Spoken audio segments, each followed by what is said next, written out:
So this is my fourth hashtag, I say hashtag run the future event. Why? Because blockchain will run the future. I have another event called the Future of Entrepreneurship, and that, again, entrepreneurship will run the future. And then in November, the future of voice, Alexa and Siri, because voice products will run the future. All of you are here because you're interested in blockchain, and so am I. I've started a new company called WMVAI, where we are a B2B SaaS company, and we're exploring the boundaries of what we can do in the blockchain space, and are very excited about the applications in that space. And so I'm here to learn. I'm here to ask questions, to be quiet, and to learn just like you are. In many ways, I'm part of the audience. I'm not here to teach, maybe to inspire. I hope to transfer some enthusiasm to you, but I am here to learn. I'm very grateful to be part of the Runway Innovation Hub. I always want to thank Joe and Katie and Tyler and Courtney and Jeremy and the rest of the team. Can we just thank them? Can we clap for the folks that are here at the Runway Innovation Space?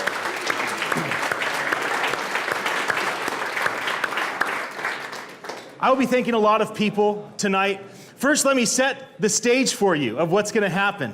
I'm going to ask 4 questions from every single speaker here. The first is, if anything's possible, what could you imagine happening in the blockchain space in the next decade or so? The second is, what person or organization is driving us, humanity, driving us toward that vision you just shared? The third is, how about in the next year? What could happen in the next year in the blockchain space? And finally, what should people do about it? What's the call to action? Again, congratulations for being in the room. Congratulations for watching live right now and tuning into this moment. We're giving an ether away. Wild and West specifically is giving an ether away because of Abraham Gomez, who's one of the speakers tonight, giving an ether away to somebody that leaves a comment or shares this live stream.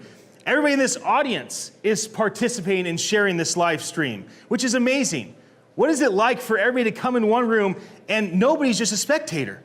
Nobody's just here to watch and observe, but everybody's leaned in. All of you here have leaned in and have actually joined us to share this. Thank you so much. I genuinely am humbled that you would trust me, that you would trust my team, that you'd give us your time and be a part of this. I'm about ready to call up our very first speaker, Greg, the partner at Reflective Venture Partners.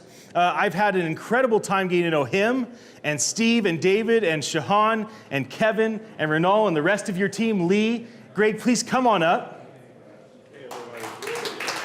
Thank you for being here. Thank you. Thank you. So, Greg, let's talk about these 4 questions. Sure. The first is the big vision question. If anything's possible in the blockchain space, what is your vision for the industry? So I think there's a lot of people out here have answered that question. I've heard a lot of it. And you know, you listen to Draper and he wants to start his own country, right? That's pretty cool. You hear everything from the supply chain side to the medical side. Somebody that you're going to hear later is going to talk about climate. We're going to talk about homelessness. For me, what I think is possible in 10 years, and this may be too far out there for some, and maybe it's not far enough, I don't know, but I would love to see one of the G8 countries change their banking system and go crypto.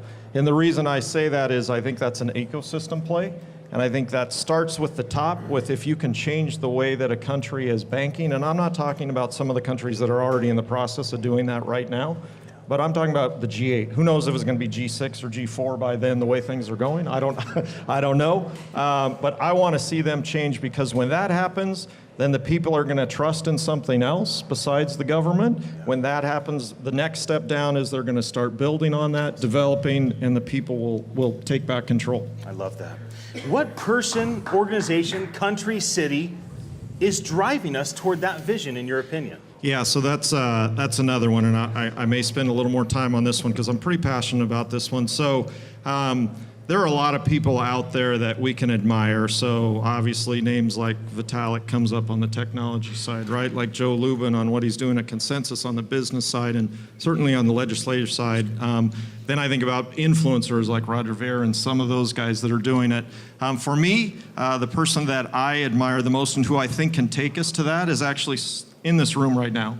And a lot of people know that person. There are people in this room that are going to get to know this person a little bit more. And I think of it in the same way big music passion, big fan of music. Great guitarists that are out there. So whether it's Clapton or Hendrix or whoever it is that you follow out there, all of those great guitarists, and this ties into who I'm talking about, all of those great guitarists have somebody that they follow. It's not one another. That's not who they learn it from. It was somebody else, a little bit less known. So for me, that person is sitting in the back of the room, and that's Greg Meredith. I think he is the person that's going to change that. He's doing it right now, and that's where I think it's going. That's great. That's great. What do you envision happening the next year? Like, what are you driving toward in the next 12 months, you and your team? Yeah, so for me, I'm a marketing communication person. I certainly have the finance and the business side of things, but what I think is missing, and it's great to see this room, and it's great to, I can't see all of you at home or wherever you're at. Right. There's a lot of you, but it's still, I think there's only 3 or 4% of the entire population that knows what blockchain is. Yeah. And of that, half of those know what Bitcoin is. They don't even care about blockchain, right? So the way that I think of it is we have to get this space bigger. We have to get more people. And the way you do that is by storytelling, by marketing and messaging. And the way that you do that is everybody has to be involved and do exactly what you are doing. This is so awesome, what you guys are doing. I can't say it enough to get everybody to stream this and push this out the way that you guys are doing it. It's all about what our chain, quite frankly, and what we at Reflective are all about as well. It's about the community, and we have to get out of our own little 5% little fiefdoms. We got to push that further. I think we can do that in the next year. I love that. What's the call to action? What's the call to action for the folks in the room, for the people that are tuning in online? By the way, if you're tuning in, thank you for your attention. Stay with us. Leave a comment. I want to know what you think about blockchain. What do you think people should do? Well, I could be very self-promoting and talk about everybody here should check out our chain to start with, and you should become a member of the our chain community, because if you want to be a part of and follow somebody like I mentioned with Greg Meredith, if you want to be a part of that revolution, as we've always talked about, that word gets used a lot around here. I would say jump in right now. All of you are already engaged because you're here, but take it one step further, and I know that we can do that, and that means joining that community and pushing out that message. That's great. You know, one thing with our chain, I would say check out their YouTube channel. They go live with their business meetings. I mean, very private, sometimes kind of very risky. Yes. Maybe even like humiliating, like you're starting a new thing, and it's very open and transparent. I mean, I've never seen any organization do this, and so maybe that's the first step in engaging with you and Greg Meredith, who is our keynote interview tonight. No, absolutely, and I don't want to steal a thunder from him, but he's going to stand up here and tell you it's radical transparency. I mean, that's what it's all about, it's about leaving this open. The fact that you can put the blockchain on top of a cooperative, our chain is the first and the only publicly held platform that's out there through a cooperative. And that's pretty special, and that's pretty important, and that's something that was driven by the community to do that. It's not easy, let me tell you, especially coming from the side that is trying to put more rules and regulations that we have to try to do on the finance side and on the venture side. To do that with what they're doing right now, it's something to watch. That's all I'll say to that. I love that. I love that. Thank you for coming. Thank you. you. Anything else that you want to share? No, I just want to say thank you, yes. And to be a part of this, and to do what you guys are doing, and to sort of fill in the gaps where we can. It's just awesome. Thank you so much. I love it. Okay. All right, man. Thank you. Okay, I'll take the microphone for you. I would like to invite Amy James, the co-founder of Alexandria.io. Here is a microphone. Thank you. Thank you for coming up from San Diego. Absolutely. Thank you for inviting me. I'm so happy that you're here. I was saying when we first started talking, I wish that my wife and I were connected with you, or that she would have done her music later with these types of things that you've put together, because what you're doing for creatives, for musicians, is phenomenal. The numbers are there, the logic is there. It's not just like hopeful, it's real. That's right. So I love that you're here. Let me ask the big vision question. What do you think blockchain could achieve in the next decade? I love this question. Good. And everybody in this space has been talking about how when you compare blockchain to the web, it's like 1995 right now, right? Yes, We've all heard right. that. So think about the web in 1995. and now think about what it's like today. Yes. I think in the next 10 years, for sure, it's going to change our lives as much as the web has changed in the last 23 years, right? Like, think about the ways it's infiltrated our lives compared to what the web was like in 1995. Right. It's incredible. It's going to have wonderful and wide-reaching effects on all kinds of areas: anti-poverty, supply chain transparency. We're not going to worry about the security of our personal data, but as you know, what I'm most excited about is how it's going to really empower artists and creators of all kinds. There are so many things that blockchain does for creators. I can't really get into the details right now, but one of the most important things that it's going to do is it's going to make it a reality. It's going to make it genuinely possible to earn a living wage as an artist. And that's incredible. As an artist, you know, that's an incredible thing. And so I think what we're really going to see is, people love to say a Cambrian explosion, but just this explosion of creativity in all forms. We're going to see artists, we're going to see new kinds of distribution platforms. But if you are an artist, or even if you just like watching movies and listening to music, it's going to be a really spectacular time to enjoy art. What person or organization is driving us toward this vision that you're so passionate about? I mean, Elizabeth Stark is definitely a huge inspiration for me. What she's doing with Lightning Network and Lightning Labs is incredibly cool and important technology. It's actually what gets us to that 10-year vision. It's how this whole thing scales, you know? But Elizabeth herself taught at, I'm kind of fangirling out right now, she taught at Yale, and she was involved in SOPA and PIPA, and so she's just this tremendous wealth of knowledge, and she gives these incredible talks about Layer 2, in particular, is my favorite, pinned on her Twitter right now, check it out. But she makes topics really accessible to newcomers, but also really technically satisfying. So she's just really positively contributing to the community in a way that I think is really cool. Yeah. What are you driving toward this next year? Like, what is your laser focus on for the next 12 months in this industry? So, in the next 12 months, a major artist is going to distribute their content on blockchain. And I want to be clear that I don't just mean they're going to like accept Bitcoin for payments. I mean that they are going to distribute their content in a fully decentralized and permissionless system that's anchored to a blockchain. And the reason for that is because of all the incredible things that blockchain can do, right? We're really in this sort of generational format shift. When we're in this room with all of these cameras, it feels impossible that we're still between the format shift of physical distribution and digital distribution. But when you look at the business side of things, that's really not true. Physical distribution still makes up a huge portion of revenue streams, in some cases as much as 50%. And it's because the industry hasn't had a standard that was open and flexible enough to shift to. And that's what Open Index Protocol is. And so instead, right now, we're in this fractured walled garden system. And it isn't working for anybody. Artists and audiences alike are getting increasingly frustrated.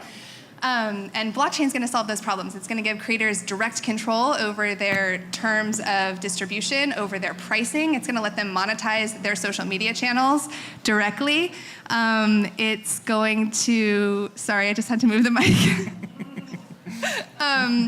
So it's going to do all of these things for them.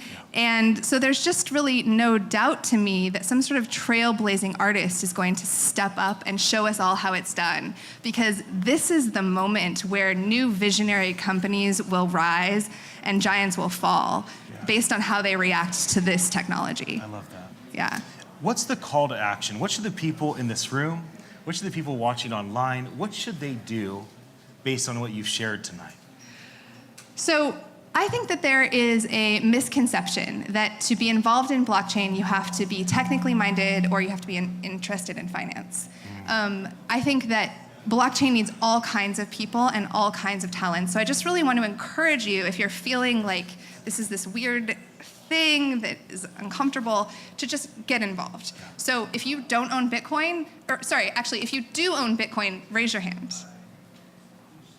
Okay, great. So all the people that have your hands down right now, go make a friend. Somebody can teach you how to own Bitcoin. It's going to take like 5 minutes. It's really easy. If you want to get involved in blockchain content distribution and you are technically minded, go to oip.wiki and you can get started there. And if you are artistically minded, you can email us at creator@alexandria.io and we'll get you started and give you a lot of hand-holding because it's still in the early days. I love it. Yeah. Thank you for being here. Yes, Thank you absolutely. for sharing your wisdom and your passion with us. Thank you for having me. Thank you all for listening. It was a pleasure to be here. Yes. All right. Jim, we're so glad that you're here. I'm bringing up Patrick right now. Patrick, here's a microphone. Thank you, Ian. I cannot wait to hear your decade-long passion. What do you think we're going to accomplish in the next decade if anything is possible? Anything is possible. If anything is possible, the first thing that we're going to get is that we're going to get personal privacy and government transparency. These are two things that this technology enables in a way that was not possible before it existed. And if we as citizens demand this and expect this, then these are two things that we're absolutely going to get. Here's what else we're going to get. We're also going to get to the bottom of the pyramid. We here in San Francisco, we have access to amazing financial products. We have an incredible system that we can tap into. There are billions of people around the world that have no access to the things that we appreciate and take for granted. We have the ability to reach the bottom of the pyramid and bring them into our tent. This is going to do things like increase prosperity. This is going to do things like reduce violence. It's going to create equality. It's going to reduce wealth inequality. We're going to see a level of prosperity transpire. We have the potential to see a level of prosperity that we have never seen before, something that we can't even imagine. But this is possible. We can reach everybody. Everybody has the potential to be in this tent that we enjoy. I love that. What person or organization are you just feeling a ton of enthusiasm about because they're driving us toward that vision? Well, so there are so many different organizations. I travel all around the world, and I have seen from Singapore to Switzerland to South Africa that there are interesting teams and projects and organizations that are taking their own spin, they are taking their own vision of what is possible now, and they are moving it forward. So this is truly a global movement. It's hard to pin down one individual. I mean, of course, we could say Satoshi Nakamoto, the creator of Bitcoin, obviously has the greatest influence. Others that have had a tremendous positive impact on this entire industry would be folks like Vitalik Buterin, Dan Larimore. Personally, I would say Andreas Antonopoulos has been a huge inspiration to me simply because he is an educator. He understands and he talks about it. But everybody in this industry is no different than any of you out there. We may have studied it for a little bit longer, but the people who are building these companies, the people that are doing the really interesting things, they are no different than you and I. This industry needs everybody. It doesn't just need computer scientists. It doesn't just need engineers. It needs lawyers. It needs accountants. It needs finance. It needs salespeople. It needs everything that you do. Whatever your particular skill set is, there is a place for you in this industry to move it forward. That's great. Now, you're the founder of the Blockchain Consulting Group. What are you laser focused on in the next year? What projects do you want to work on, and what difference is it going to make? I want to work on the projects that become billionaires. And I don't mean billionaires as in somebody who's worth $1 billion or $1 billion ETH or $1 billion Bitcoin. What I mean by that is the projects that are touching 1 billion lives. We have not seen that yet. That has not happened yet with this technology, but that will happen. Those are the projects that I'm interested in. The ones that I think that could happen with are stable tokens. I think that it could happen with some of these open smart contract platforms like Neo, like Ethereum. I think that there are probably a lot of really interesting projects that I am just unaware of. This is part of what excites me and part of what gets me up in the morning to read about it and read the news and to understand is because I realize that it is so expansive. It's much more expansive than my consciousness can focus in on. I can only see a small sliver of it. So learning about what I don't know about, these are the types of things that I'm most interested in. But ultimately, it's all about the bottom of the pyramid for me. And finally, what's the call to action? For the folks in the room, the people watching online, and again, thank you for your attention. For those of you that are tuning in online, what's the call to action? What should they do based on what you've shared? The call to action is to buy the dip. I'm just kidding. That is not my call to action. The call to action that I have is to educate and inspire. Educate yourself. Understand what it is that you know and continue to learn, and then talk about it with people. Just have conversations. Have conversations about what the technology is, what it is not, what it currently can do, what it has the theoretical possibility to do. So educate and then inspire people through your actions, what you're doing, the way that you spend your time, how you push your energy forward. Those would be my call to action. That's awesome. Patrick, thank you so much for joining us. Thank you for sharing your wisdom with us. I'm so glad that you're here. All right. I would like to ask Dr. Ann Shin to come up. She's the general partner of the Alter Fund Capital. Here is a microphone. Hello. I cannot wait to hear what you... Okay. Before you start, this is turned on, right? Yeah, it is, okay. it is. It's a mistake I'll make once. So thank you for being here. I can't wait to hear what you have to share. Tell us about your decade-long, multi-decade-long vision. Like, where can blockchain take humanity in the next 10 or more years? Okay, so people have a misconception that blockchain equals cryptocurrency is a scam, right? No, it's not. Well, cryptocurrency is a product of blockchain, and blockchain is a technology. And 30 years ago, we had the internet. Internet replaced conventional media. So internet to media is like blockchain to ledger.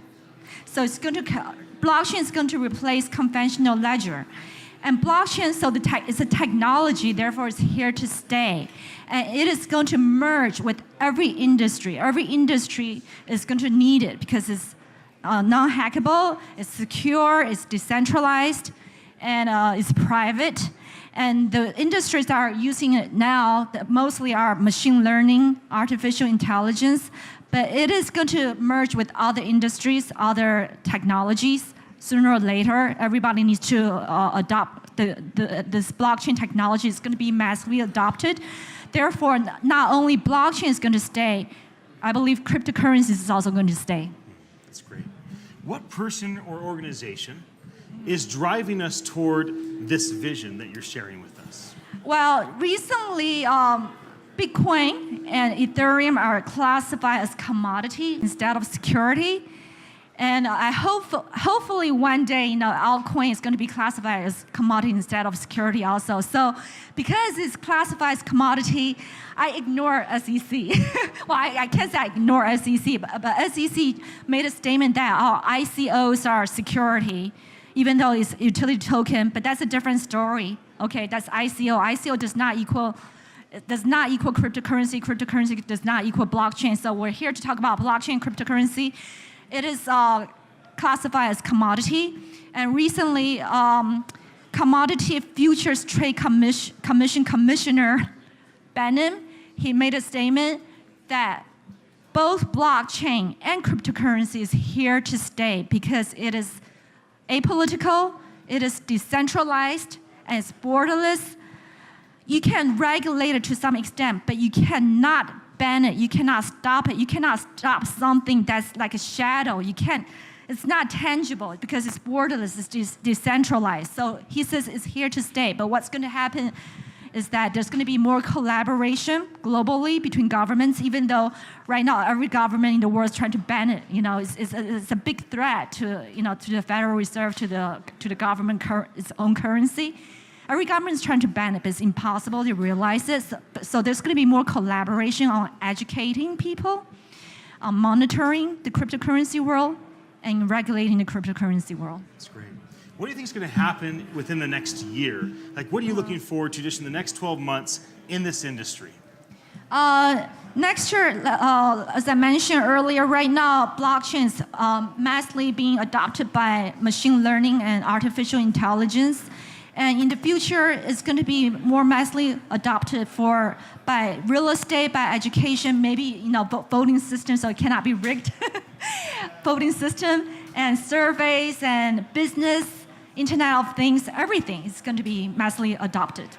What is the call to action for this audience, for the folks watching online? What should people do based on the things that you've shared with us? So if you're interested, I can't believe in this whole crowd only 2 people own Bitcoin. So I highly recommend that you educate yourself in how to invest in cryptocurrency and how to invest in blockchain projects, and definitely support the blockchain project that makes a difference, that's disruptive, that's changing the world, that's building a new innovative infrastructure. When in doubt, I do teach cryptocurrency investment once a month, and you can find the schedule, the details on meetup.com/funded. And even more so, sorry, I just had to sell myself.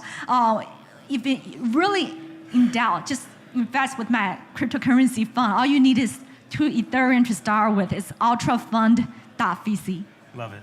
Thank you for being here. I will now take the microphone. Thank you for coming. I'm going to call up my friend, Jeremy Allman. He's been an advisor to me through several startups that I've done because I'm a starter. Please share your decade-long vision of what you hope is accomplished in this industry of blockchain during the next 10 or more years. Yeah, so thanks, Ian. I think one of the things that's really exciting to me is I work at an unsexy company in the blockchain space called Paystand, and so we deal with enterprises all day long. And one of the things that I think is really fascinating about this stage right now is blockchain has the ability to be the cloud of the next decade. And cloud may not sound like that much, but it really was the realization for large companies to bring the internet era into their organization. Why does that matter? Because many of us have lived through things like the 2008 financial crisis, where large institutions have let us down, right? And so we've questioned, is there a better way to think about our economic system, our corporate systems? Can we change those structures, right? And so blockchain allows us to democratize core parts of our economic system. I think in the next decade, you're gonna see changes in how we think about Wall Street, banks, and other large institutions in meaningful ways, which will affect our society. I love that. What person or organization are you really excited about right now that's driving us toward this vision that you're sharing about basically the blockchain being the new cloud? Yeah, so I think one of the things when I talk to enterprises all day long, some of the biggest companies in the world, one of the things I hear often is blockchain's not real, or blockchain is, it's not ready to scale yet. This is a common occurrence you hear. I actually don't think either one of them are true, but there are companies that are working on those exact problems to solve. You hear a lot about Lightning, which is on the Bitcoin side. That group is working on scaling the Bitcoin protocol in really interesting ways. One you hear less about is a working group doing the same thing in the Ethereum side. So that working group is working on something called Plasma and then channels. Both of those are enabling smart contracts to be able to scale at large levels, so we can get large companies and large institutions to actually use blockchain in meaningful ways. So when an audience member says, hey, I don't know if blockchain's real, what you'll see in the next year is you will see some of the largest companies in the world actually announce some of the projects we're working on. That's great. I love that. What is Paystand going to accomplish if it's graced, right? If things go well like they have been, what is Paystand going to accomplish in the next year? What is you and your team going to do for this industry that's going to make a difference? Yeah, I think one of the things our team is really focused on is you need companies that actually prove not just white papers, not just great ideas or philosophy or ideology, but this stuff works in the real world and makes meaningful change. And so our company is really, really focused on taking real use cases along the largest retailers in the world and the largest banks in the world and actually taking blockchain and putting it into practice. We're doing some of the highest commercial volume in the world right now. We'll announce more. And so we're really focused on showing there is real use cases, and this isn't just an idea in people's heads. This is going to change society in meaningful ways. That's great. Because you're in the enterprise space, a lot of people in the room, and especially watching, wouldn't really relate to maybe your traditional call to action. Yeah. A call to action I'd love to hear from you is, there's been a lot of stuff written about Paystand.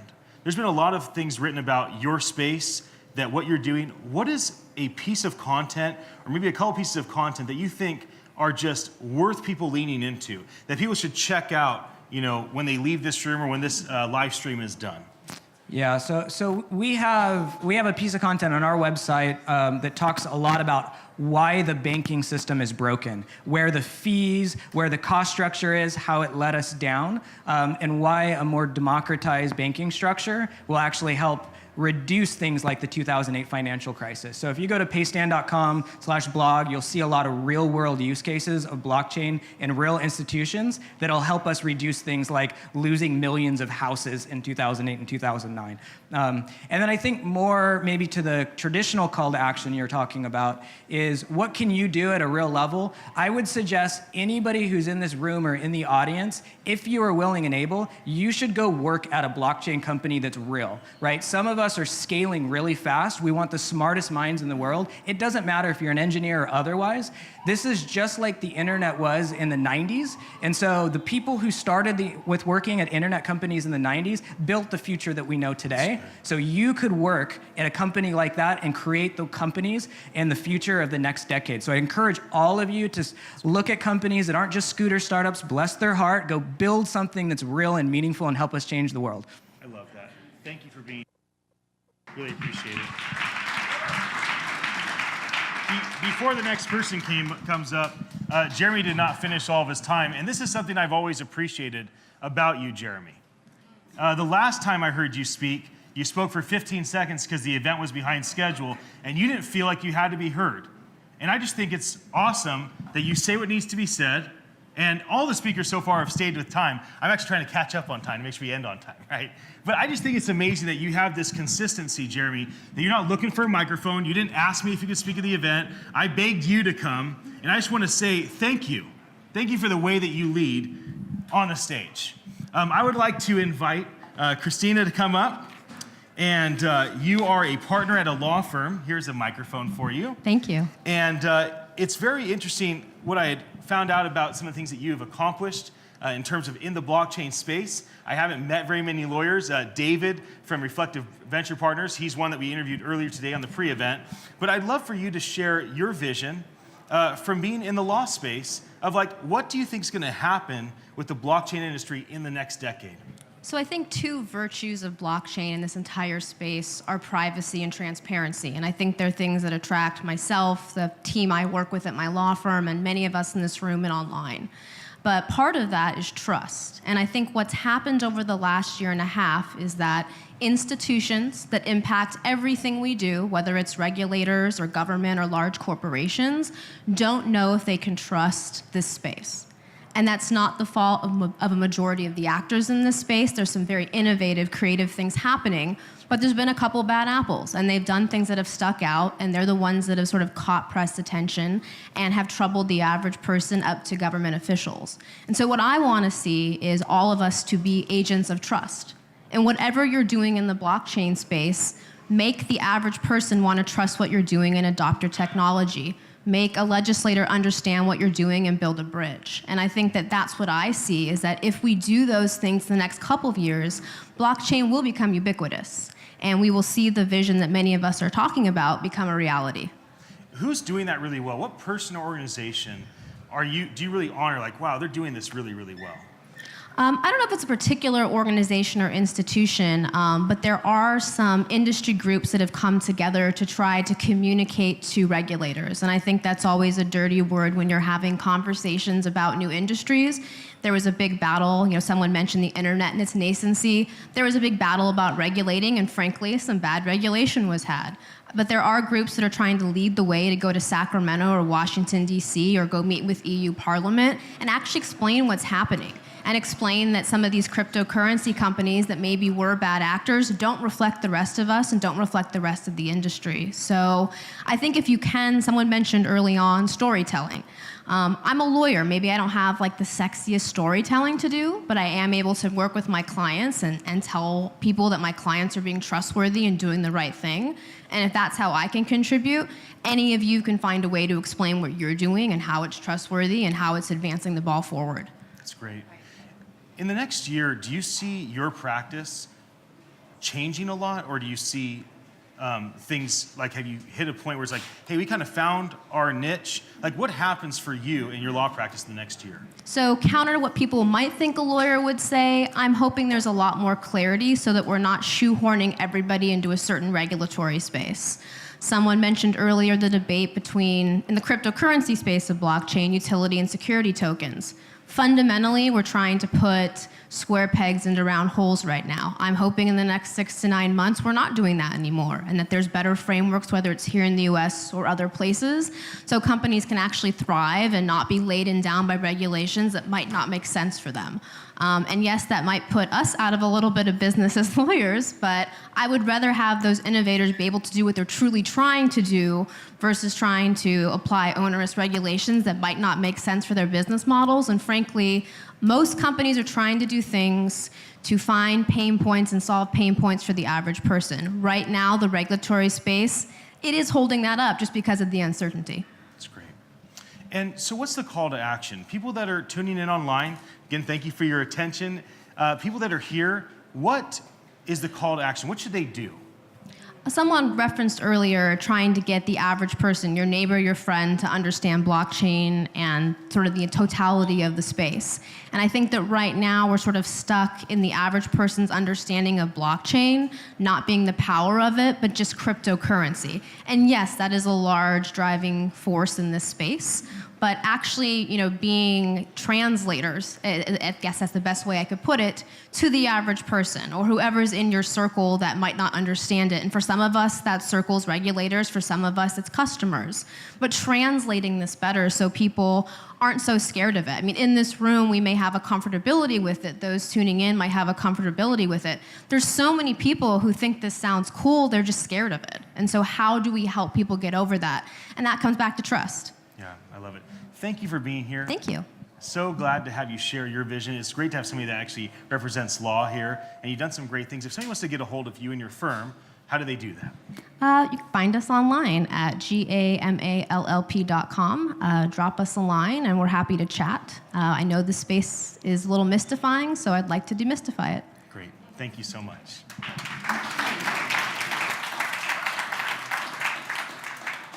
Well, I'm going to invite one of my favorite people up, John Weesey, my partner and the CTO of our company, WMVAI, where we magnify voice for attention and influence. And if you want to know more about the company, you can look online. We're not here to promote our company. We're here to talk about blockchain. So, John, my friend. Yes, my friend. Give me a decade vision of what Yeah. you think is going to happen in the blockchain industry. Well, several people have used the word trust, and I think that sums it up. Right now, we see mistrust in a lot of areas. We see it in the political realm. We see it, in government realm. We see it in companies. We don't trust a company. How do you ever do business, even if it's a simple transaction like buying a car, if you don't trust the other party? So this sort of tells me a story of hope. So, if you look at this technology, it's just a technology. Data structures, algorithms, a very complicated one that we're all trying to figure out. But, don't be fearful of all those terms. We need to learn how to trust one another, but to do that, there has to be performance on the other side. So how do we do that?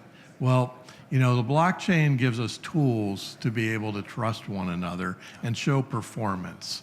So we can add, I see in the next 10 years, it may be regulated to use a blockchain technology in your business to say, my books are run on a blockchain. This stuff is all open to the right parties. Not everybody can have access to everything, but there's nothing going on behind the scenes that you shouldn't trust me. And so that extends across every area of life, whether it's corporate, legal, whatever. But now think about, if we look at what drives economies, it is trust. And governments that may be doing things wrong will have to come in line and start showing that they can earn trust, especially when the technology is there. I think of it as sort of, it's beyond databases, it's beyond all that, but it's sort of the next oracle, if we look at it, of how the technology can map trust that translates into hope, and that hope can rise up people, right? So let's give an example. So in some second, tier world, and you're in an economy that is not run, there's no records, there's no legal records that you own this ground or this land. People don't have trust that they'll be able to keep that land, especially if there's a disaster and a flood comes. Somebody else comes in with a bigger gun, So it really gives a lot of uncertainty in these economies. So we want to bring certainty into the world economy that brings hope at the lowest levels of society so that we can all rise up and trust each other again. That's great. And bringing hope. What do you think is going to happen the next year? Like, what are you hopeful for in the blockchain space in the next 12 months? We're working on a bunch of exciting things, but it's way beyond our little ecosystem, the broader ecosystem. What do you hope to happens in the next year? So I believe we're in the infrastructure stage of this technology. And a lot of people are saying, well, it doesn't scale, doesn't do this, doesn't do that. There's some amazing companies out there that basically are thinking those problems to a real solution. How do you scale this? How do you make sure people can access the data, et cetera? And so that's happening right now before our eyes. I think 2019 is probably a pivotal year for all that coming together. And it's exciting to see, the internet was an internet 1.0, but we're almost like generation 3 on the blockchain for technology. What do you think people should do in this room? What is the call to action, regardless of where people are at in the blockchain space or watching online? What do you think people should do? What should they lean into?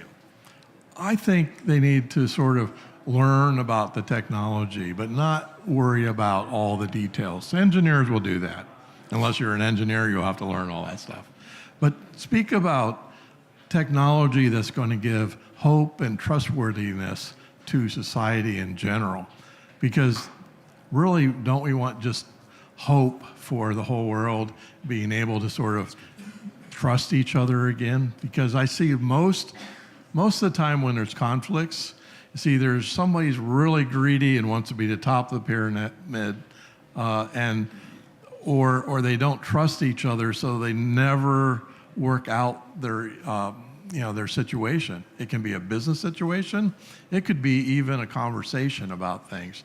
But getting down to the real facts and how we can do, life with the rest of the world and bring hope to everybody. That's great. John, thank you for joining me. Thank you for being my partner. I'm so excited. Thank you to so be able to much. work with you. And thank you for coming and speaking All right. about blockchain tonight. Thank you. And I spent 3 hours with you the other night having dinner, and there's a handful of people in my life that when I sat down and talked with them, I just kept leaning forward and leaning forward and leaning forward. And I would love for you to say whatever you want for the next 8 minutes to this amazing crowd. Well, the first thing I'm going to say, amazing crowd, is that I would love you to say whatever you want for the next 8 minutes. Because we're going to play a game. Engagement. I have a pocket full of US dollars. Real currency, and I'm going to be giving away $20 notes to people who answer my questions correctly. The first question is, what amazing event in American history occurred on the 20th of July, 1969? And if I get to answer the question, I get to keep my money. Okay, there's a hand at the back. Yes, what is your name? Tom. Tom, what happened? Awesome, the first man on the moon. So I need a runner. Can I ask you to be my runner? Here's the $20 so you know that it's real. Can you go and give that nice man $20? Thank you. So in 1969, I was about the same age as Ian's, Malika. And I got goosebumps when I watched Neil Armstrong land on the moon. And it wasn't because he put his foot on the moon. It was because everyone around me wanted him to put his foot on the moon. Just like everyone in the room right now is focused on Ian and blockchain, and all of us want blockchain to be successful for different reasons. What gives me goosebumps is collaboration and feeling collaboration around me. And that's what I have spent most of my life thinking about. Next question. What was the name of the movement? And I was there in Times Square in 2011 that said, "We are the 99%. Oh, okay. So we got two people. You're going to split it 10 each? Okay, go for it. Occupy. It was called the Occupy. Excellent. It was called the Occupy movement. And what was really cool about the Occupy... Can you see that man? He's got to split it with the guy next to him. Can you make sure he does that, please? You've got change for 20, don't you? So what gave me goosebumps about the Occupy movement and then social media that came after was that we gave the 99% a voice. When someone gets dragged off an airliner and has their teeth broken by the airline staff, right? You all remember reading that story? That was a terrible story. Yeah. Everyone finds out about it and pushes back against the institution. And so we've just been through 10 years, almost 10 years, of social media and social networks that have given us the power to speak out against those institutions. So what excites me about where we are now with blockchain is that the next 10 years is about us having the tools to actually be the institution. Now that sounds crazy, Jody. What I mean by that is that I'm running a startup. And I hope some of you are going to actually take the crypto cred coin and create a beautiful coin of your kids. And maybe your kids will say, "Mummy, I want to trade my currency, my coin, for a late bedtime tonight." Okay, the kids can create their own currency. I'm going to do this, and you're going to put your pictures and your conversations and your connections all on my currency. It's called Crypto Cred, CRYPTO.KRED. But you're going to say, "Oh, but what will happen if Jody's company goes out of business?" Who can answer that question? What would happen if a blockchain company went out of business to all of your data? And this comes back to the question that the other gentleman, who has actually unfortunately left the room, asked, which is, how can this affect me? What will happen when a blockchain company goes out of business? I need some more cash. He's my banker, by the way. I forgot to bring my wallet, just a little thing. Actually, he's not even a VC. Where's the VC? I quite like spending VC money instead of my friend's money. Where's that VC gone? Yeah, actually, I'll give you a free ad for that. What's the name of your payment company? Paystan. He's a really nice man. I just met him tonight, and he's lending me money.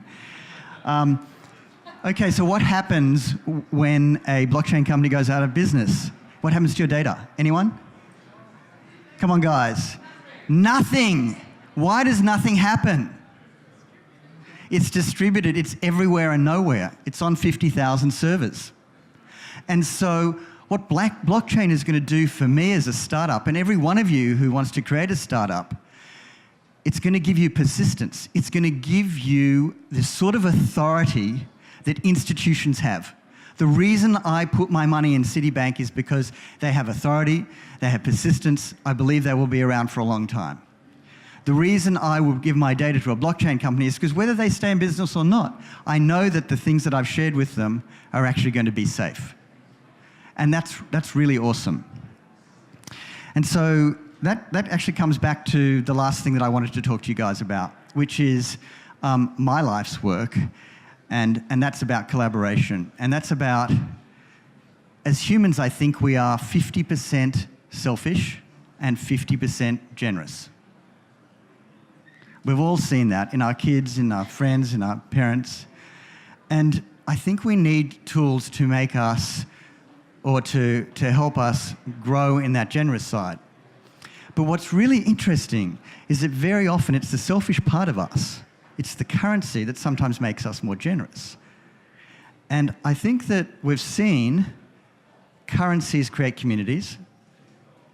We've seen communities now have the ability to create their own currencies.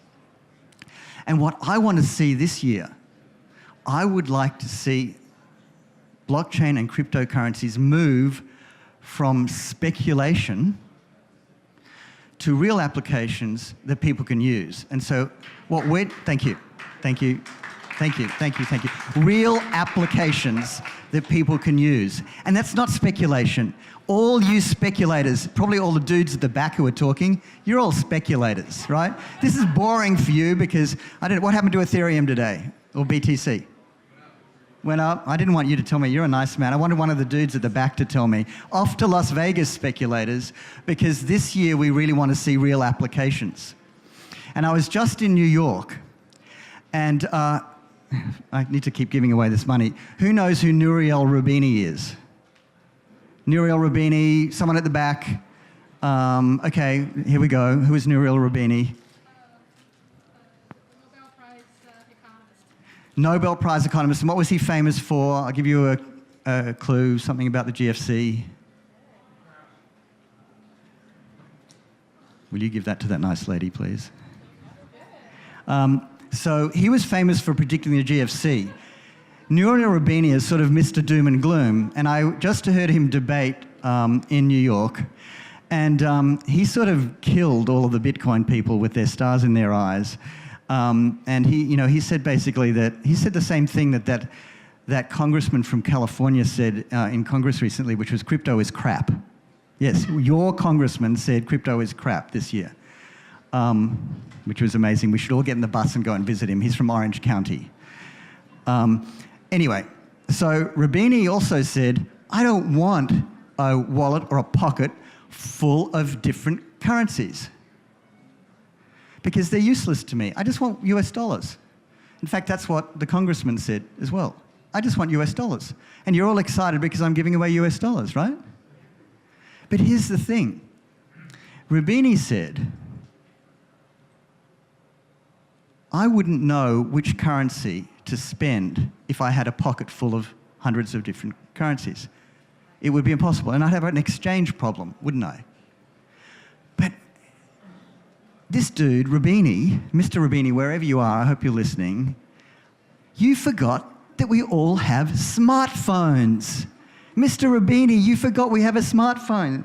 My smartphone knows that I'm in McDonald's. My smartphone knows that I have 100 McDonald's, as an example, currency in my wallet, right? My smartphone knows that I have a currency in my wallet that if I give mummy and daddy, they will let me stay up tonight. So I have a smart wallet, and my smart wallet will go, ooh, I'm in McDonald's, and if I spend $1, I'll get a hamburger, but if I spend 50 cents worth of McDonald's currency, I'll actually get a better deal. So we can have as many currencies as we want. And currencies have different privileges and limitations. Currencies can be based on what Jody thinks, what Ian thinks, what any of us want to have in our lives. I can talk for ages and ages. I'm pretty sure I've gone over time. You are really great. And you know what? He didn't tell me that he was going to not ask me questions. So you were awesome. Thank you very much.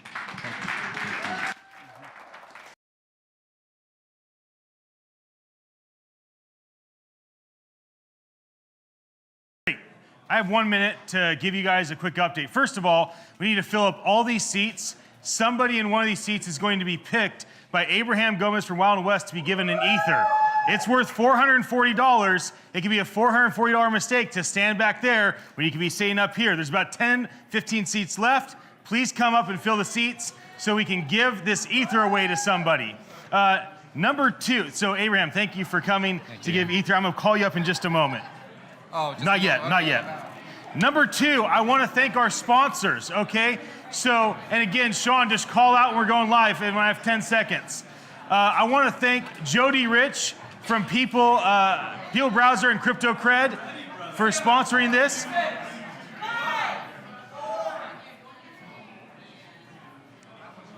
Well, I hope that you enjoyed that video. All of us here couldn't see it, but that was my voice. Jody was kind enough to ask me to do the voiceover on his promo video for Crypto Cred. I encourage all of you to check it out. It was specific to this event. I would like to call up Monica. She is the CEO of Helio.io, and I'd like to hear from you when you are ready to come up. I have a microphone ready for you. I have turned it on. Yay. Hello. Hi, everyone. How's it going? It's great. Yeah. I'm so glad you're here. I'm glad that we got connected, and I'm excited to hear what your big, decade vision is for the blockchain space. Yeah. So, I loved what all the speakers that came before me say. So, big vision. I would say, looking back at the last 10 years, what happened in crypto was extraordinary. We had the Satoshi white paper happen almost 10 years ago, so it's 2018. In 2008, Satoshi, they wrote the white paper and completely transformed, what we're doing today, including probably this conversation wouldn't have happened. And it was the first time that you had an application, Bitcoin, that enabled peer-to-peer transactions in a completely distributed and decentralized manner, and really enabled us to have programmable money. So it's the first time in our history. And that was made present and viable because of the internet that came before it. So where I see things going in 10 years, I cannot predict that. I don't know if anybody can. If you can, let's talk afterward. You two online people. But what I do think is that there's a lot of incredible talent that are building applications today, protocols, layers, things that will impact the future. Certainly, people are working on scaling applications for Bitcoin, Ethereum, other channels. I don't know where we're going to be tomorrow or in the future, but I think the distribution of power, central governments controlling applications, corporations, those will most certainly be, disrupted. Yeah. What organization or person are you looking toward and saying, gosh, they're driving us toward this vision of what's possible? Gosh, personally, I have so many people I looked up to in the space, and there's just incredible thought leaders. I think somebody said before, Andreas Antonopoulos, he was somebody that I really looked up to when I got into blockchain. If you haven't read his book, The Internet of Money, and they have volume 2 out in so many different languages, that really transformed what I thought about Bitcoin and blockchain, or the Bitcoin blockchain and other blockchains, and really finance. So we created these financial structures today. How can we transform them and change them in the future, right? We can all collectively have a hand in that. So let's do that. Yeah. And so I highly recommended that book. There's other resources that I could, wax poetically all day on, but that was really transformative for me. And for your organization, you're like the social network for crypto, Yes. is kind of the thought. What do you hope to accomplish, and what do you hope is accomplished in a more broad sense in the blockchain industry in the next year? Yeah. Well, for me, I got into Bitcoin and investing and excited about it about 2 years ago. So, I feel like that was a little bit late in the game, but most certainly earlier than the huge inflection point that we saw, both from a technology perspective and pricing, although, it's down now. I think for me, it was really hard to navigate how to make sense of it all. People would ask me all the time, how do I learn more about Bitcoin? How do I learn more about blockchain? Where do I get started? And that turned into 2-hour-long conversations. So I'm like, how do we scale that knowledge? So it was really important for me when I started Hilo.io to help scale that knowledge and kind of transfer that in a package that's a social network for crypto and people interested in it. Yeah, that's great. Yeah. And so what's the call to action? What would you like this room to do? What would you like people to do online? What is something that nobody else has encouraged people to take a step in that you think they should engage with or do or read? You mentioned some books or whatever you want to share. So I think there's 2 resources that I really kind of hung my hat on and I tell people about. One is anything Andreas Antonopoulos says or writes about is number 1. He's amazing. Number 2, I would say there's a really great talk by Tim Ferriss. He did an interview with Naval Ravikant and Nick Szabo, who they think is kind of one of the original sorcerers behind the Satoshi white paper.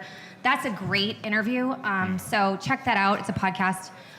So those two are really amazing. And then, I have lots of resources also. And then most certainly, you can sign up for hilo.io, and we'll be a platform where you can onboard, we'll hope to kind of onboard the world into crypto. I love that. Yeah. Thank you for being here. Thank you Thank for you for sharing your having wisdom me. and being a part of this Thank you, event. everyone.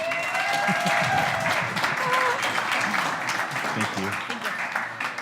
Before I call up Abraham, let me just say a couple things about our sponsors. Jody Rich with Peel Browser and Crypto Cred, they make this live stream possible.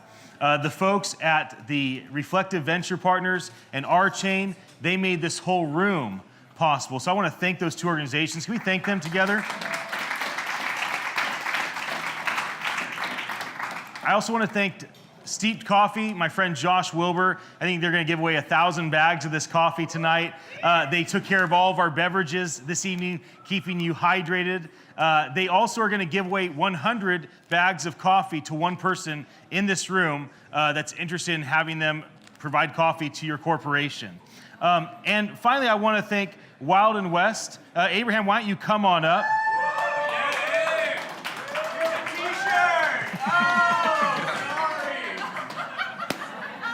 Wild and West is doing more. There you go. Wild and West is doing more than throwing out T-shirts and keeping the crowd engaged. Thank you for offering to give an Ether to somebody online. So if you don't know this, if you're watching online, this is Abraham Gomez. Hey, and guys. he's my friend, and he's the founder or co-founder of Wild and West. And somebody that leaves a comment or somebody that shares this post is going to randomly be picked, and he is going to give you an Ether. So in the comment section, write down the future of blockchain and finish that sentence. I want to know what you think the future of blockchain is. In this room, why don't you make the announcement? Yeah. Hi. You guys, I'm like incredibly nervous. Like and then my business partners are great, but they're very Throwing funny shirts. people, and like, my goodness. And then they really don't know much about blockchain, so it's just like, wow. Good. So, and then going after Jody and I just, wow. So hi, you guys. We're gonna be giving an Ether to one of you guys. I don't know, so what was the way we were gonna do it, Q? Well, somebody's sitting on a sticker right now. Yeah, so one of you guys is sitting in a sticker. So if you guys can look at your seat and see if you guys are sitting on a sticker, that's who's gonna get the Ethereum. Yeah, it's under. I don't know. Yeah, it's on the chair. Is it underneath or on it? Yeah, it's the guy in the red. Hey, what's up, brother? Congratulations! Woo! Danny Jones, put that on. Look at that face. Everybody on the internet, look at his face right now. That's what you're going to look like if you win an Ether. Yeah. Leave a comment and share the video. Yes. Oh, wow. Time's ran out. That actually helps me because I'm very nervous. So, woo! Abraham, Yeah. I like you. Yeah, thank you. And I like what you do. And I think what you've done at Wild and West and the way you've combined your passion for crypto is something that's a model that I think people want to learn from you. So on that vein, can you talk about your 10-year vision in terms of how you see other founders, co-founders, leaders of agencies getting involved in the crypto world and can kind of combine those things like you have? I'd just love to hear your thoughts on how you see that could be a new combination in the next 10 years. And then you can share whatever else you want in the next. That's funny. For the big vision. Well, I think we do it the absolute wrong way. So what we do is we take our company's profits, and invest it into crypto, which is not something I recommend people to do. But you don't want any competition? No. It's just no. So I think. So your question was completely different than what I was getting prepared for. Unless you're nervous. I'm very nervous. Trying to keep you anxious. So I think the question. Can you ask it again? What's your 10-year vision for the blockchain industry? Yeah, thank you. Jesus. So you guys are awesome. Thank you for putting up with me. I think I don't really know what's gonna become a blockchain in 10 years. I hope that as a technology, it's widely accepted. There's a negative stigma currently with it. A lot of people don't really understand it. Like someone said earlier, there's maybe less than 10% of the populace actually utilize or understand blockchain. So I think that from my perspective, I would love for it to be widely adopted. I would love for it to be, somebody said, ubiquitous. I would also like for it to help the lower class, the working class, and the middle class, and help elevate them. And that's what I hope to happen in 10 years. I love that. And also, like, for people to, like, in 10 years, not to get into blockchain because they want a Lamborghini, or they want to join a pump and dump, or, they want to get rich quick. So hopefully by then it's like actual usability, and it's helping people on their day-to-day lives, and just making the world a better place. That's great. Yeah. So what person or organization do you think is doing things right, based on what you just shared? So, like, I think I got in blockchain in like 2013, and in 2015 I was really following Vitalik Buterin, who's the creator of Ethereum, and I personally like him a lot, primarily because he talks about, he isn't afraid to talk about the negative drawbacks that blockchain has, and some of its shortcomings, and I think that's really important, whereas other blockchain creators just go out and either one, try to raise money and do it for the money reasoning. Whereas, like, I feel like he really wants to elevate the whole blockchain community as a whole, and that's what he's really like vying for. And it's not just about Ethereum, but about every blockchain, and that's what I respect about him. That's awesome. What about in the next year? What do you think what can be accomplished in the next 12 months in this industry, blockchain in general, crypto specifically? Well, right now I think there's over 25 million Bitcoin wallets, over 37 million Ethereum wallets. I think within the next year we could easily hit 100 million combined. There's obviously a lot of other blockchain companies and wallets and platforms. But I think as long as more and more people join the movement, understand it, educate themselves, utilize it, hopefully there's a lot more usability cases than there currently is, and it actually helps people or helps companies better themselves. I forgot your question, but I hope that kind of answers a little bit of it. And what about a call to action? Like, what should people do? You're a crypto trader. Yeah. Like, what if somebody in this room or online says, gosh, that sounds cool. Like, maybe I won't put all my profits in crypto and trade. That seems crazy. Yeah, it is unless you're crazy. a genius like you. I'm not a genius. Well, my opinion is that you're wrong about that. Okay. And so, what can people do to get started with playing in this space? I mean, you gave 3 tokens to people that came in. You just gave an ether, so you're getting people started that way. Yeah. But what can people do? I think it's like to continue to educate yourselves. Also utilize blockchain, or find ways that you or your company can utilize it. Maybe find a blockchain technology that inspires you. If you're inspired, that leads to the possibility of you educating yourself even more, but also educating the people around you. And I think that's what really needs to start happening.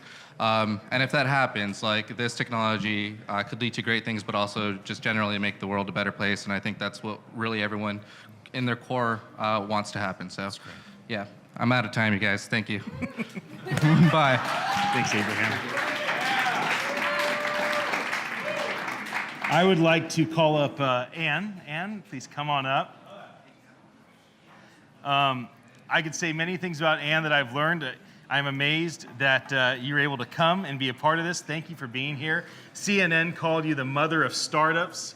There's so many cool things about what you've done and accomplished in business. I would love for you to share your 10-year vision for the blockchain industry, blockchain space. Absolutely. I think first and foremost, democratization of information and the velocity of crypto. I think that we need to have more power to individuals rather than governments. I'm certainly not an anarchist, but I'm not happy with how the financial crisis went down. I saw the lights on at Lehman Brothers the night before everything broke. My husband and I lost our jobs within a week of each other in New York. And I swore at that point that I was never going to accept reality as it was presented to me. And what blockchain gives us is an equalizing force for the unbanked, for the people who have been lost and forgotten by traditional systems.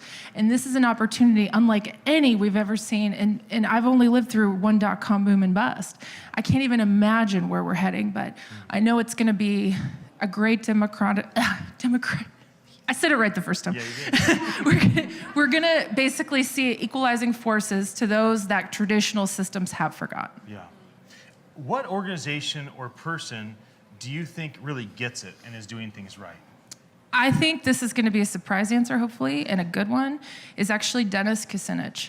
I recently got acquainted with him and his people, and I've seen some of his policy and reports that he's working on.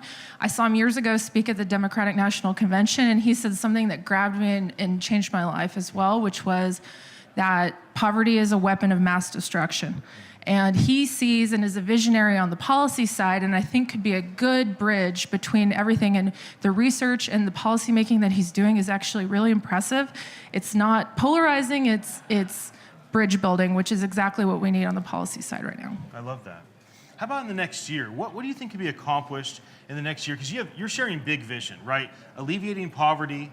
I mean, these are big things. You know, decentralizing and giving people a chance. And this is what a lot of the speakers have talked about. What could be accomplished in the next 12 months?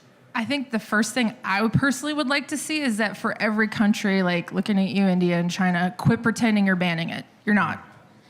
You're not. You're going to adopt it. And so I think we're going to see that, and I think we're going to see a distinct rise in jobs. I think blockchain jobs are going to surpass IT jobs in the traditional sense. I think it's going to mobilize a workforce in a way that it hasn't before. And I think for those who care enough to understand it, it's going to provide job opportunities like they have never seen before. Wow. Yeah, I really like that. And so what's a call to action? Like, what do you think people should lean into? What should people learn? What should people study? What should people connect with? What should people do in this audience and the folks watching online? So I am a self-appointed ambassador of crypto, which I've been for several years. I've spoken on TV, news about it. I've written a lot of articles about it. And what I have found in all the people I've talked to across the country and even overseas is that it's not a hurdle of understanding, it's a hurdle of caring. So before you glaze your friend's eyes over and your mother's or your father's, your nana's, actually explain to them why instead of how. Because until there's I care about this, there's not going to be that effort to understand. People like to ignore it because they think it's something that's a fad and it's going to go away. And we all know in this room it's not. So by bridging the heart, the head will follow. That's good. And thank you for being here. Thank you for everyone. sharing. Very grateful for that.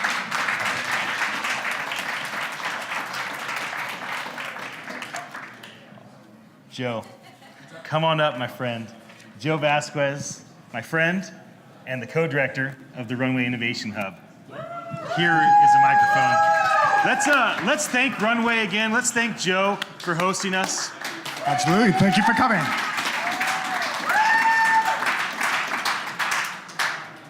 I don't really want to spend too much time asking questions. I just want to listen to what you have to share, but share a big vision with us. Absolutely. I've been involved in the blockchain ecosystem for a while now, and it really requires a shift in thought about how we think about incentives, how we think about systems, and how we think about infrastructure. Oftentimes, incentives aren't really built into the equation. For example, we have a lot of things that happen in society that create negative externalities, but people don't actually pay for it. You put carbon in the air, you give low-income kids asthma, but nobody actually ends up paying for that. Blockchain could, with the right policy, with the right leadership, align all of the incentives, all of the externalities, to hold people accountable, and to create the right incentives for the most social good.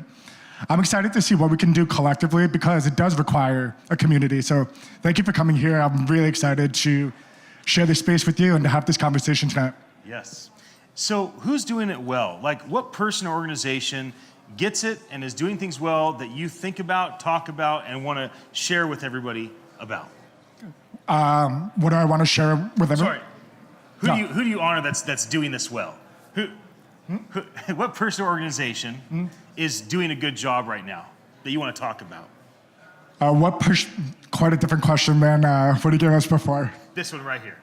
Okay. A good friend of mine, her name is Sheila Warren. She has the blockchain division of the World Economic Forum. And then we have Brian Bellendorf at Hyperledger, which is a part of the Linux Foundation. Both are actively pushing forward the conversation in terms of social good and how do we democratize this technology. It's one thing to actually understand the technology, but it's another thing to understand institutions, the incentives like I was mentioning before, create the right leadership, and implement the technology later. Ideally, blockchain wouldn't be an industry. do we really say that AI is an industry? Sure. We say healthcare is more of an industry.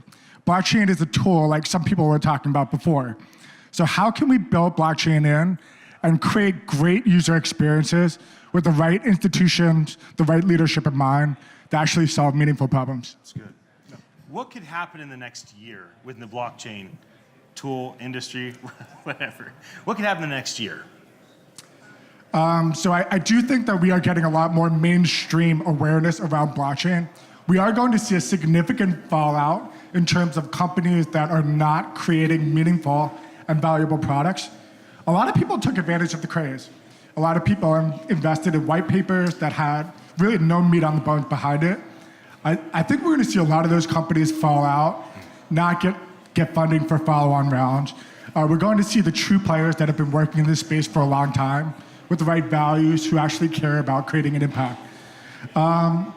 We are going to see a lot more companies are going to focus on communicating the value as opposed to saying that this is a blockchain company. This is a healthcare company that solves XYZ, makes things cheaper, more efficient. Less focused on the blockchain component of it as a marketing component. That's good.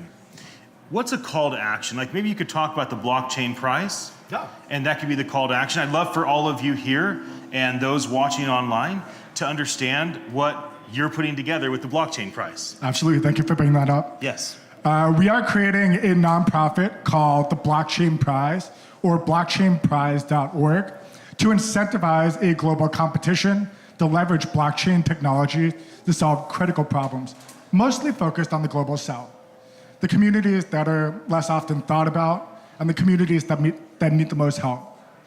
So I encourage you to go to blockchainprize.org, sign up, get involved, shoot me an email. I also encourage you to think about why. Just ask that question 5 times. Why do you do the things that you do? And really critically think about the incentives, the motives, why we live the way that we do, why are you here? Just question everything, because that'll lead you to the real value of blockchain and how do we create value for everyone, not just a select few. I love it. Yeah. Thank you so much for being a part of the event. Thank you. I'd like to call up Sarah Blinko. She's the founder of Dualstream Technology in Narwhal. You were also the recruiter of many of the amazing speakers. Thank you for doing that. You're an advisor for our mutual friend Peter Garrett, his company Edge Smart. He's the one that introduced us. So I hope that you can weave in some of the cool things that you're working on. But first, share the big, decade vision for this industry, please. So I think it might sound like an echo chamber in here. We're finding the value behind blockchains, which are the ability and the opportunity for humans to have control of their private data and to put governments, public spending, nonprofits on blockchains so that we can hold them accountable for what they take from us. And then we can provide ourselves privacy within the space. I think within the blockchain world, we're going to see massive amounts of change and testing. So many companies will think that they need a blockchain and they may not. Within the next 10 to 12 years, I think the conversation will change from win Lambo to where and when will my local government be held accountable for its spending? And that's a great use case for blockchains, which people will push forward as they understand the implications of transparency on blockchains. I love it. What person or organization is doing this well? Who are you kind of looking to that's driving us toward this vision? Wow. There are so many amazing companies and people in this space. Just to name a few, our company and my team at Dualstream Technology, we're at the intersection of artificial intelligence and human intelligence. So we work to keep humans in the loop so that AI and machine learning, as they become more trusted, are continually fed back with human input. Edge Mobile, which is a dynamic payment card, which will reduce the amount of credit cards that you hold in your pocket to 1, which will allow for average everyday users to spend cryptocurrency in real time. Ubiquity is a company that does land titles, deeds, and property titles on the blockchain, which will allow for personal property rights to be documented. Shapeshift, with Eric Voorhees, has been an amazing entrepreneur in this space with huge transparency within his customer base. There's just so many companies and so many great people. If you follow me on Twitter, all of the people that I follow are people that you should follow. So if you follow me, it's at Miss Satoshi. That's great. Miss Satoshi, fun. So how about in the next year? Like, what do you think the blockchain ecosystem, what could this room accomplish? What could the folks that are watching online, all the you world changers out there, what could they accomplish in this industry in the next year? I think in the next year, we're gonna see who really needs a blockchain and who needs a database and who may need more like a gossip protocol. We're gonna see a lot of companies want to get in with skin in the game, and if they have a use case for providing transparency, like a nonprofit would need a blockchain to incentivize people to donate to it, because I know that the money that I donated is actually getting to the person that I donated it to instead of lining the pockets of those that are in the middle. I think those types of examples are going to skyrocket. You're still going to get examples of people testing the waters and seeing if blockchains are useful for other things, and they may fail.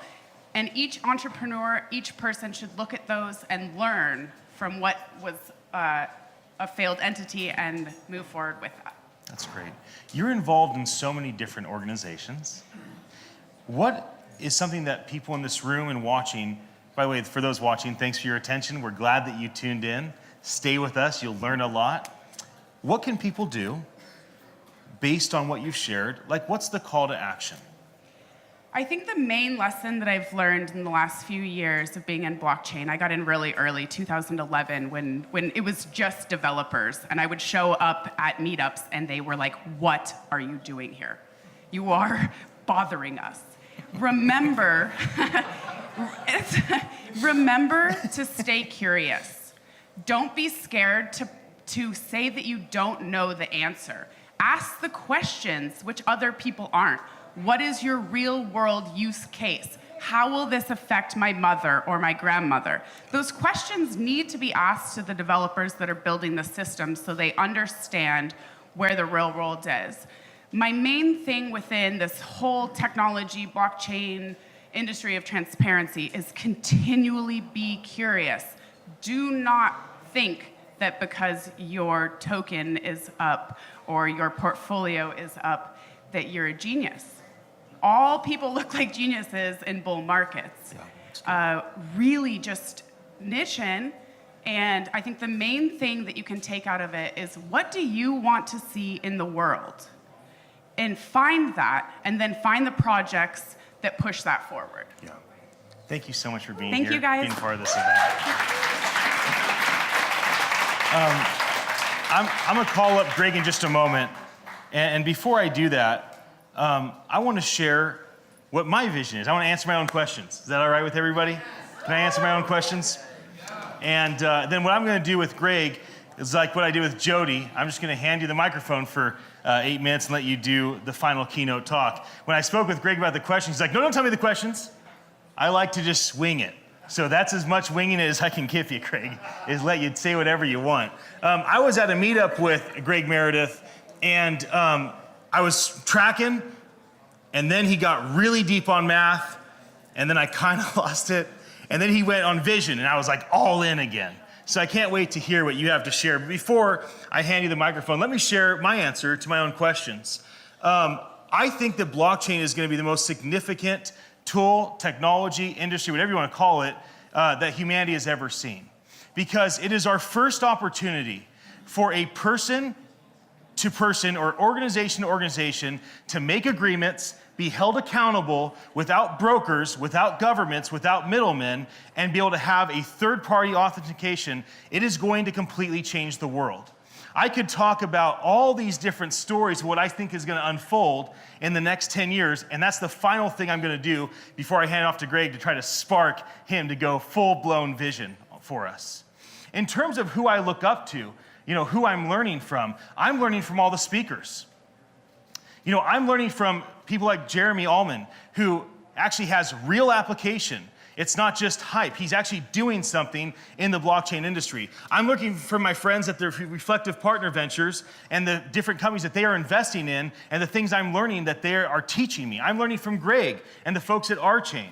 So I am learning from a lot of people. One thing that I have not found are people that are in the blockchain space that are full of it. I know that there are people in the crypto space, and there's a lot of strange things that happen, but real people that are actually trying to build dApps in this space, they are doing something of significance. They are building the new internet, they are building the new cloud, whatever you want to talk about. Like, I'm looking up to these people. I'm listening when they talk. In terms of what I see happening in the next year, I think we're going to cross a chasm. And I think the chasm is going to go from it's a cryptocurrency talk to it's a human development talk. I think this is a moment in blockchain where, like Mario Brothers, and you hit the mushroom and you level up. I think humanity is going to level up, and blockchain is a big part of that. And I think that's going to happen in the next year. I think that people are going to become more enlightened. People are going to actually start doing life with their eyes wide open because transparency is going to be forced. Security is going to be forced. These things are actually going to happen, and it won't take forever to get there. They will start happening in a short period of time. Now, obviously, for the world to change, it's going to take a decade or decades for it really to take a hold. But this room can actually make a difference in the world.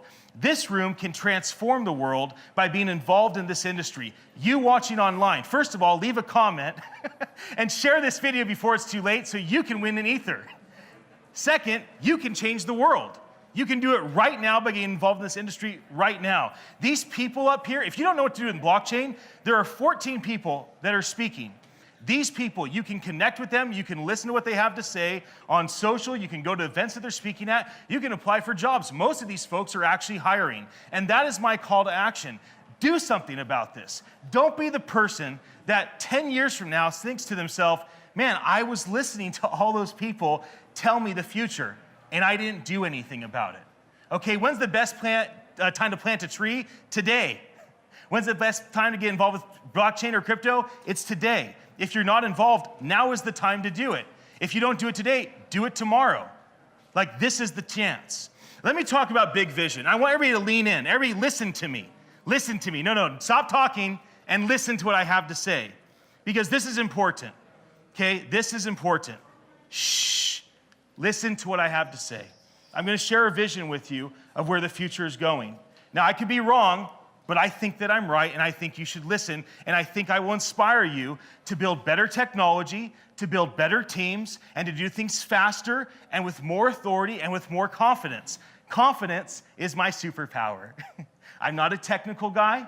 I can't code anything, but I can talk with confidence, and I can build teams, and the teams do great, amazing things. Right now, all of you are a big team that I want to inspire. Not so I make money from you, not so I have equity in your company, not so I get your tokens. This is my gift to you. I just want to talk about one thing. I want to talk about 10 years from now, imagine blockchain connected with your glasses. Just imagine, 10 years from now, you're wearing cool chrome glasses. And you talk to your glasses, because it's all voice enabled. And when you want to take a photo and send it to your mom, you just say, take a 10-second time lapse right now of the sunset, send it to my mom and tell her that I love her. And it's done. And there's no middleman involved because you are connected to some sort of technology that has a verification, and it's a micropayment that does it. Nobody's collecting your big data. Nobody's taking advantage of you on a social media site. It's just you and the organization that takes the time lapse and sends it to your family, and it's a micropayment, and it's all done with your glasses. Because these types of things are going to have augmented reality. They're going to take us to virtual reality. We're going to be able to talk to our glasses, solve math problems, start businesses. Imagine that you're a lawyer 10 years from now, and you have Amazon Alexa in your room, and you say, Alexa, I want you to create this contract for this organization, and I want you to send this to my lawyer and have them verify, and then I want you to send it over, and there's no middleman involved. Somehow, some way, there's enough smart contracts and triggers that it all happens instantaneously, and that lawyer just did their job that may have taken them a week or a month to get done, and it actually happened, and it's in the person's inbox and ready to go, and it's all through this verification system. I mean, imagine what's gonna be like for mechanics. When a mechanic says, I'm gonna fix your car, and this is what's broken, and they are held accountable because there is total transparency and total honesty. And nobody can just sell you tires you don't need. They sell you tires if you need them. They change your oil if you need them, because it's all done through verification, and people start to trust one another because they're forced to. Like, you have to imagine where this is gonna go. This is going to allow people to become more human again. This is gonna allow people to actually start to trust again. And it will allow us to be abundant and prosperous. It'll allow people to become creators and teachers and learners. And we will have a transformation in our society because of it. I know nothing about blockchain, except for how pumped I am about it, and that I have amazing partners that know a lot about blockchain. I just like to talk and build teams. That's it. I'm a talker, they're the thinkers, but they know a bunch about it, and they've been teaching me. And I'm trying to talk to your heart right now. I'm trying to motivate your emotions so that you stand up and say, I'm going to do something. Because I want one of you to be the one that we're talking about 10 years from now in terms of who inspired us. I want to talk to your head. I want you to wrap your head around this and understand that this is a moment in time that you can let pass by you, or you can actually do something of significance. This is that moment. And now I'd like to invite Greg Meredith to come talk about his vision for blockchain.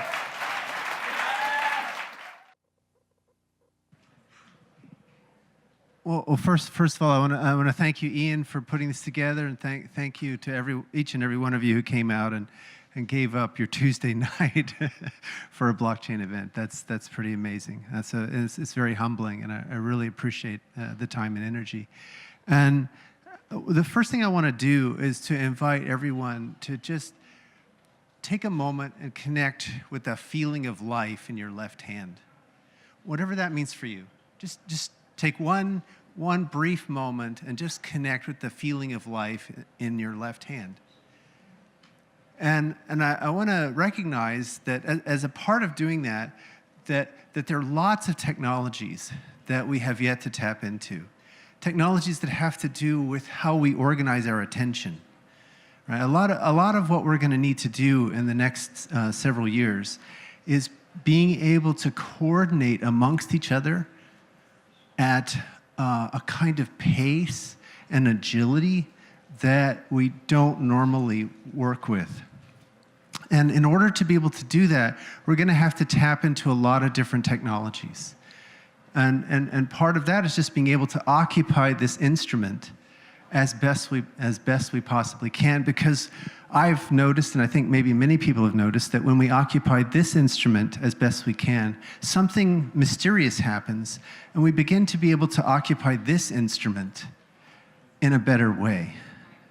And that's sort of the way I think about blockchain. Really what I think about blockchain is it's a coordination technology. Right, so a lot of people have heard me talk about this, but I think of three major coordination technologies. Two of them are pretty old, in the sense that they've been with us for a long time, right? And one of those is finance, right? So finance is a means. Like, if you think about it, capital is really just a means of organizing each other. Really, the purpose of money, the purpose of finance, is to help us take care of each other and the planet. Right? That's its function, that's its goal. And it gets hard to use it in that way if we don't get to explore as many models as possible that we might explore with finance, right? So that means that when capital is stuck in the hands of a few, that reduces the number of models that we can use to coordinate each other. And that's really important, and I'll motivate that in just a second. But the next one is governance. Finance and governance are completely inextricably linked. That's why blockchain is so crazy weird, right? Because you have to solve financial modeling problems and governance problems and software architecture all at once. It's a really awesome space to work in. It's coding at a completely different level. And so I really love it for that. But so governance is a really interesting problem, right? Especially when we recognize that it's inextricably linked with finance. So when we're talking about a blockchain company, one of the things it has to do is to get governance on good footing. And that's one of the reasons why our chain chose the cooperative model as a model, because we wanted to have the best beginning we could possibly have. Now, it's probably going to evolve and become much more sophisticated and nuanced, but one member, one vote is a really good beginning. How many people are still in contact with their left hand? Don't be shy. Don't be shy.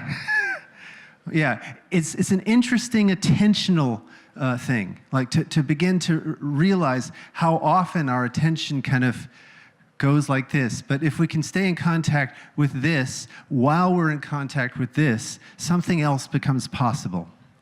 And that something else is the kind of technology we're going to need. And why do we need that? Well, the real issue here, as I see it, is that we're facing the consequences of how we have lived on planet Earth for the last 150 years.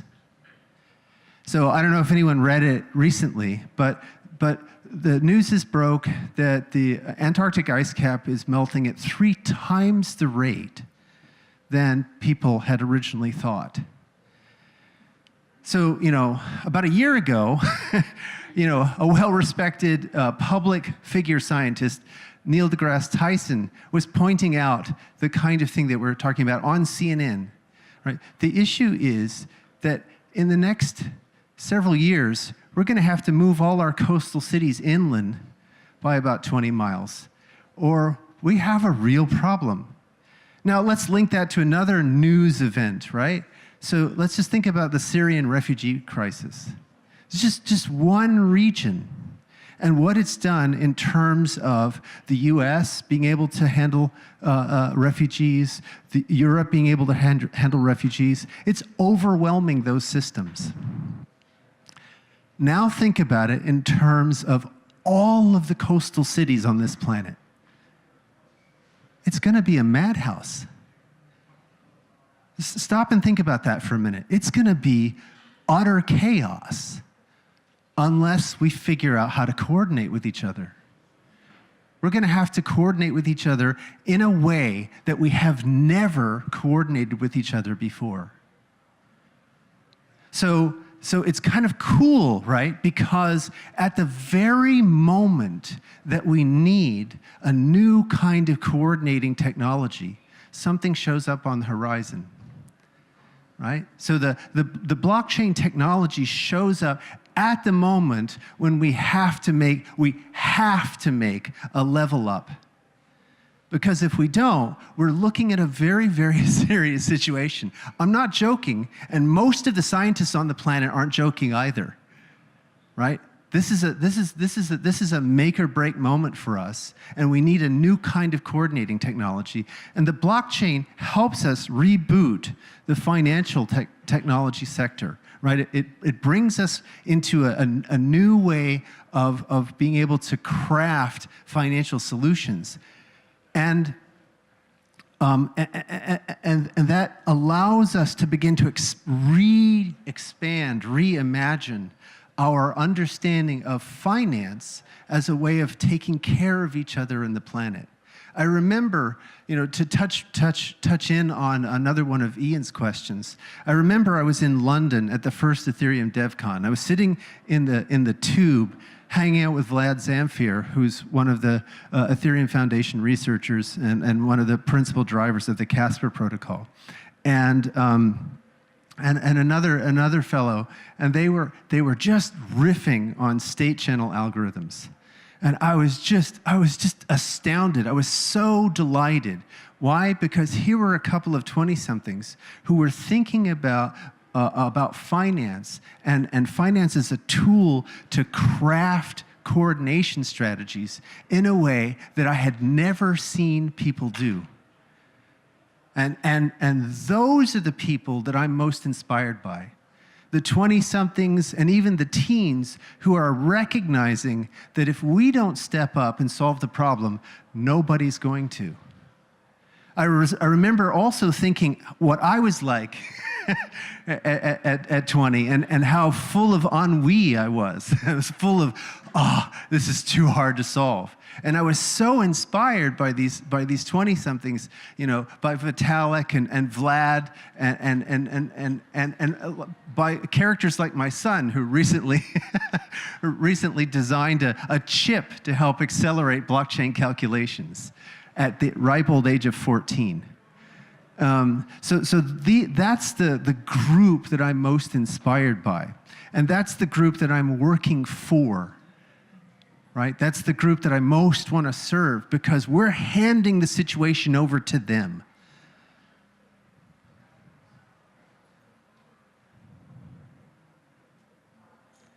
I just want to let that sink in for a minute, right? What we're doing is we're handing the situation over to them. And so it's really, really important for us to be able to support them and support them in this moment of crisis, in this moment of transition, in this moment of transformation, where these new technologies are coming into being right at the moment that we need to level up. So the other technology that I like to think about as one of the coordination technologies is one that's only recently emerged, and that's the social media technologies. Right? And it's interesting, again, because I fundamentally believe there has to be a reboot of those technologies. If you look at how they've been used in this country, well, Facebook was weaponized by a foreign power, right?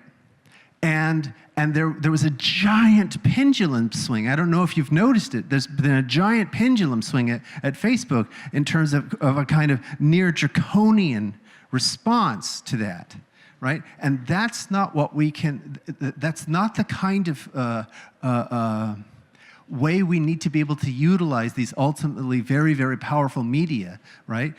A decentralized solution is going to be a much, much more wholesome, healthy, and responsive solution.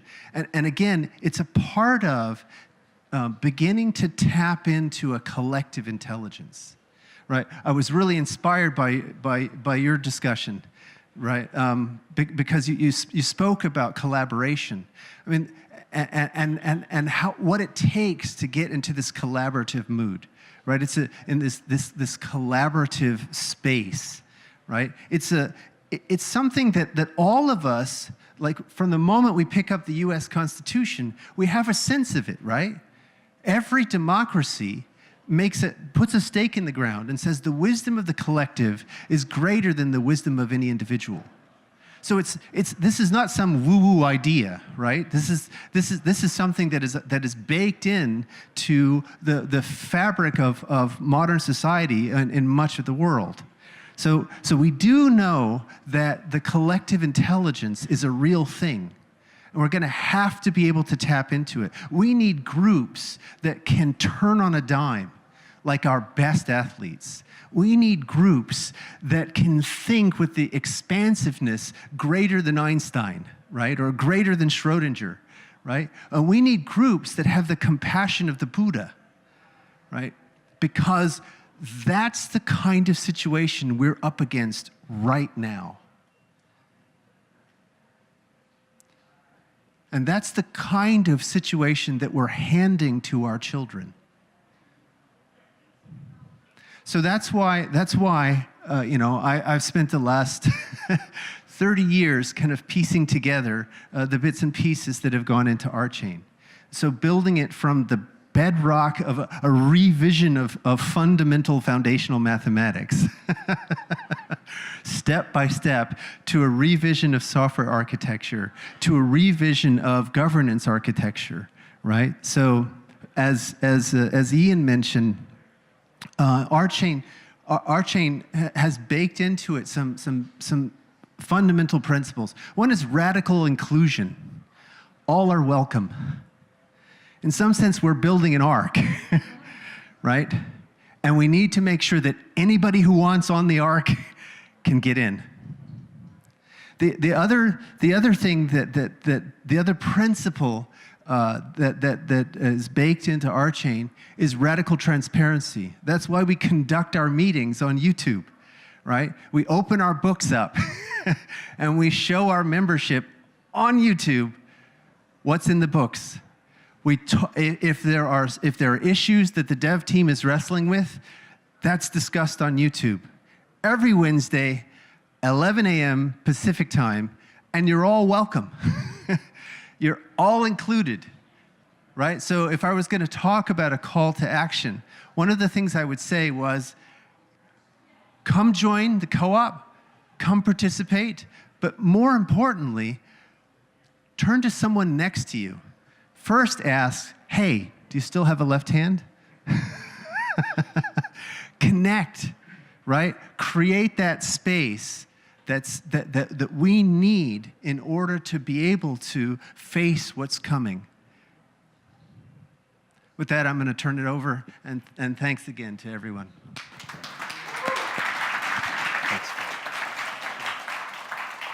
I'm going to have you stay up, Greg. Okay. I'm going to make one final announcement, and this is a really important announcement for me personally. So I'd like to invite my 3 co-founders from WMVAI up, the whole team from Reflective Venture Partners, and our chain up. And why don't you come up and join me? I've been an entrepreneur. I'm emotional. I can feel it. I've been an entrepreneur for 20 years. I've started so many companies, it's crazy.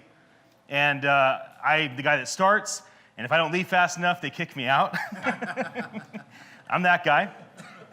And, you know, there's been time to time that I've explored having a strategic investor in one of my companies. But it's never happened, and I just figured selling is easier. I'm good at talking, so I'll just sell and have my clients pay for my companies to get started. So I'm like the bootstrapping guy. But with what my team, I want to introduce my team. So this is Ryan Stickle, the VP of Product, Ryan Offer, our VP of Process, and John Weesey, our CTO. So I went to a startup weekend up in Reading to do a favor for a friend to talk, and then they asked me to pitch an idea. I did. The 3 of you and another 10 people joined, and we launched this amazing voice app company. And I realized that with their technical talent, they're all CTO level guys. With their technical talent, we could actually transform the world with our company. And I thought, you know, I need to get funding so that these guys can thrive. I need to get funding because it comes with smart advisors and people that actually can help us thrive. And so that's when I was fortunate enough to meet Shahan. And I'm going to give you the microphone and let you say whatever you want about our new partnership together. Yeah, so one really exciting piece of news, we've been working on this for a few months now, is WMVAI and Reflective Ventures / our chain have signed a strategic partnership together, and we actually signed that yesterday. Woo! So I want to congratulate the WMVAI team. Welcome to the family. It's really great to have you, and I would just like to also give a special thanks to Ian for putting on this amazing event. And also Courtney, my wife who's out there, she helped from the Runway side, kind of put this on. The team members at our chain, the team at Reflective, Greg Meredith for flying out. We want to thank you all for being here. We're really excited about this partnership. I would like to speak to all of you who are interested in joining the Our Chain Cooperative. And also, if you have a really great team, you have a really great project, please come up to me, the partners at Reflective. We want to learn about what you're doing, what your team is like, and potentially work together. So thank you all for joining. Yes, thank you. And thank you Greg and all of you for putting so much energy, time, money into this event before we were partners, and for creating an agreement that worked so well for our team. It's been amazing to become part of your family. And I'm so glad that you're the first folks that invest in one of the companies that I've been a part of launching. Thank you so much.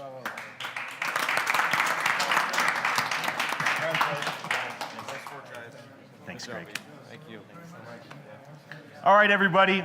Thank you for being here. For the internet audience, I'm going to show a video from Ed Silvosa for 1 minute. He was our keynote speaker last time, and we will be right back with finishing the live stream with some other fun things in just a moment. Thank you, everybody, for coming.